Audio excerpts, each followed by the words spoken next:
Bonjour et bienvenue dans cette nouvelle vidéo de la série consacrée à l'apprentissage de GreenSock. Donc nous allons dans cette vidéo parler des easing. Donc on a vu dans les vidéos précédentes comment importer la librairie, comment faire votre premier twin. Ensuite on a découvert 4 méthodes, donc point to pour faire des animations en précisant les valeurs à la fin de l'animation, point from qui nous permet de dire tu vas partir de ces valeurs là pour aller aux valeurs que tu dois avoir, point from to qui nous permet donc de dire au début de l'animation, donc tu as ces valeurs et à la fin tu as ces valeurs, histoire de contrôler de A à Z l'animation, et point set qui nous permet simplement de setter une valeur sans animation. Voilà. Et donc ici, on va parler des easing. Donc les easing, ou les ease, ce sont des courbes qu'on peut appliquer à une animation afin de changer différemment les valeurs qu'on update dans l'animation. Donc je repars d'un fichier avec donc un DOM de base, j'ai 3 balles, je ne vais pas vous les refaire. En CSS, donc mes balles elles ressemblent à ça. Et mon fichier JS est vide, il y a juste un document ready. Donc si je regarde dans le navigateur, ça donne ça. Voilà, donc je vais faire un premier twin en mode point to. Je vais sélectionner ma première balle, donc .balle.one. Et je vais faire une animation qui va durer 1 seconde. Et les propriétés que je veux animer, pour le moment on va simplement faire le top, qui à la fin de l'animation devra être à 0%. Voilà, ce qui me donne donc ceci. Donc je vais dupliquer cette animation et je vais l'appliquer à mes 2 autres balles. .balle.to, .3. Et voilà. Donc là, j'ai exactement la même animation sur mes 3 balles. Et donc, on va rajouter un easing. Donc le premier, on va pas mettre de ease. Ça va être notre espèce de balle témoin. Le second, on va venir mettre donc une clé is dans l'objet d'animation. Et on va faire par exemple un expo.aiseout. Voilà. Et puis, gros fun, sur la 3e balle, on va mettre un élastique. Elastic.aiseout. Voilà, on sauvegarde. Et donc là, si je regarde, j'ai plus du tout les mêmes animations.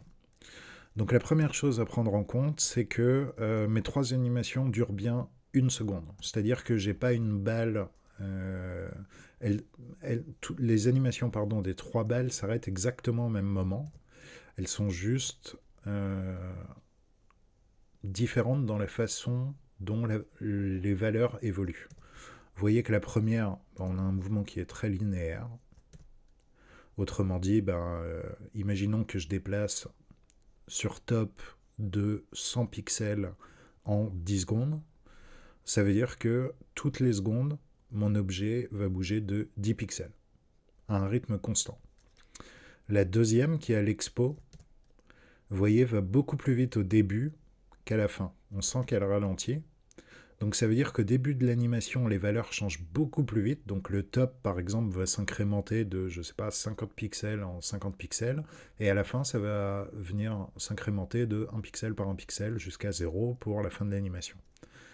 Et alors le élastique est un peu différent, puisque cet easing va donc changer la valeur, mais va dépasser la valeur finale. Si on regarde bien, la balle, elle sort vraiment beaucoup plus que ça pendant l'animation. Elle revient en arrière, elle remonte, elle revient et elle se cale comme ça à la fin.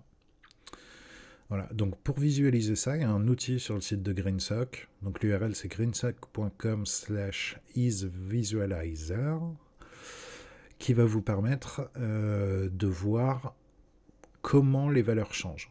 Donc si je mets none, c'est une courbe linéaire. Vous voyez que mon objet, le petit point ici se déplace à une vitesse constante. Si je mets un expo, au début on va changer les valeurs beaucoup plus vite, puis on va ralentir. Voilà, et si je prends le élastique, vous voyez qu'on dépasse la valeur finale qui est représentée par cette ligne, on dépasse la valeur finale, ensuite on revient en dessous de la valeur finale, puis on redépasse un peu, puis on revient un peu en dessous, et on termine en fait à la valeur qu'on veut. Hein. Mais du coup, toutes ces animations là durent la même durée. C'est juste que visuellement, elles sont différentes, puisque les valeurs qu'on change, on va les changer en incrémentant différemment bien les valeurs. Voilà, donc ça, c'est ce qu'on appelle les is. Ici, vous voyez, j'ai mis donc un easing de type expo en ease out. Sur la troisième balle, je vais également mettre un expo, mais en ease in.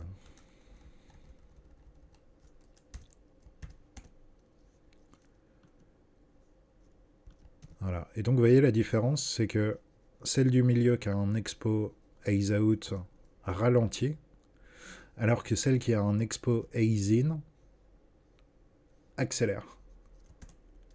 Donc ça, on peut le voir normalement dans le visualisateur, ici. Voilà, je vais mettre expo. Voilà, donc on change très vite la valeur, puis on ralentit. Ça, c'est le ease out. Et est-ce que je peux choisir... Voilà, le type ici. Je vais mettre in. Et vous voyez qu'on change les valeurs tout doucement au début et de plus en plus vite. Et donc, il y a un troisième type que je vais mettre, par exemple, sur la première balle,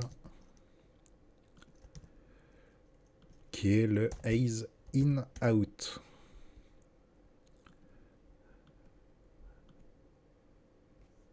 Voilà, vous voyez que ma courbe est différente, donc ça accélère petit à petit, puis vitesse de croisière, puis ça ralentit.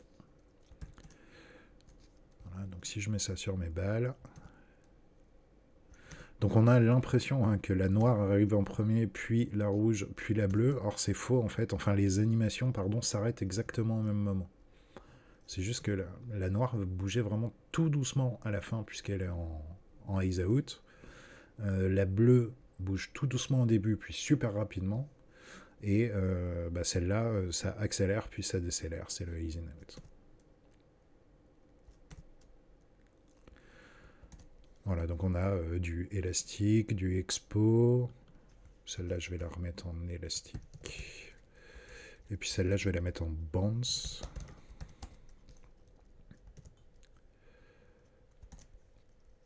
Bounce, ease out.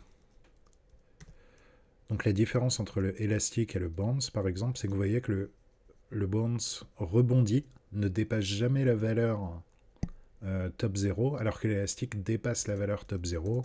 Encore une fois, si je reviens dans le visualisateur, voilà, je vais me remettre en out. Donc l'élastique, on dépasse largement la valeur de fin, puis on y revient petit à petit, et le bounce vient vraiment rebondir. Donc on arrive sur la valeur de fin d'animation, puis on revient un peu en arrière, etc. Voilà, bon après il faut les expérimenter un peu tous. On a aussi la possibilité, si on clique ici sur Custom, de dessiner soi-même la courbe. Voilà, donc je peux faire un genre de élastique où je dépasse la valeur. Hop.